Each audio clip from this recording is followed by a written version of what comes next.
Ngayon, samahan niyo kaming i-surprise ang aming pinakagwapong daddy. Walang iba kundi si Daddy A. Etong time na to, nagdadalawang isip pa talaga si Ben na kung siya ba talaga ang hawak ng cake. Kasi nga, natatakot siya na baka daw galit si daddy sa kanya. At kumatok na nga si Beshiwap Jaisel namin dyan.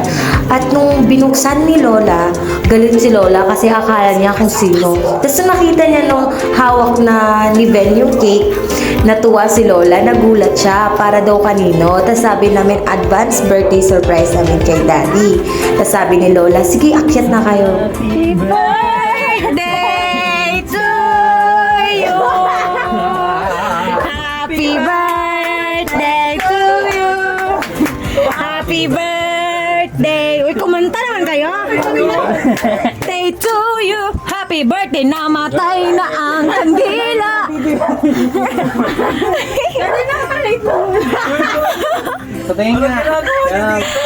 Ang laki ha. Nag-notes pa siya.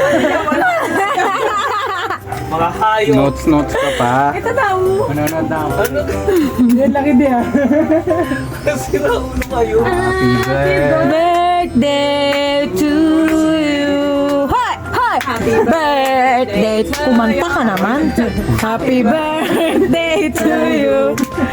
Happy birthday. Happy birthday. Happy birthday to you.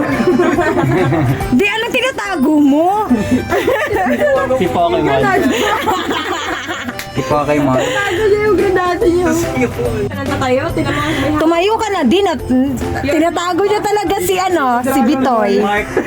Martina Si Mark. Di ka ni Mark. Hindi mo na yung pampitong lagong mo. Kuya, hindi masyado. Eh, sabi mo nga sa akin, di, mga paasa. Ay! Ano ba yan? Parang tanga. Ay, huwag na, balik na lang. Balik na lang. Si Daddy hindi ba na nag-reply sa akin eh. Saan mo? Yung Mark dyan, di si Martin yan. Ba't nandito ka? Ay, okay. Hindi, balik na. Ay, paulog ako. Nanaba siya din, oh. Taba nga eh. Ano pa? Wait lang, makamaba. Ayan. Binasa niyo. Huwag kang maingay, nagwi-wish nga eh. At syempre, hindi mawawala ang aming banding. Alam niyo kung anong banding namin? Inuman at chikahan, mga te. Again, happy birthday sa aming pinakapoging daddy!